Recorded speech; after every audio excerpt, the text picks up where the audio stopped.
আজকে সেই টুইটটা কি ছিল অ্যাকচুয়ালি?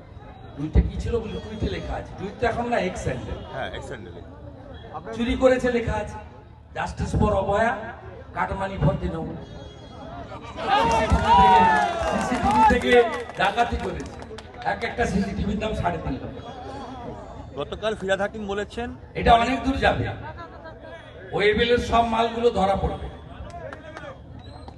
গতকাল ফিরহাদ হাকিম বলেছেন অনেকেই যোগাযোগ রাখছে, কিন্তু বিজেপির অনেকেই ওর যোগাযোগ কথার উত্তর দেবো না। যিনি ইকবালপুর মমিনপুরকে বলেন মিনি পাকিস্তান, যিনি দলিত কন্যা রেখা পাত্রকে মাল বলেন, নারী সমাজের প্রতি তার এই মানসিকতা, এই রকম লোকেদের প্রশ্নের উত্তর দেওয়ার কোনো প্রয়োজন নেই। আর আমি তো ওর মালিককে হারিয়েছি, মমতা ব্যানার্জি। মালিককে বলবেন, বলতে উত্তর দিন। আপনার সাম্প্রদায়িক উস্কানিমূলক বক্তব্য নির্বাচন কমিশন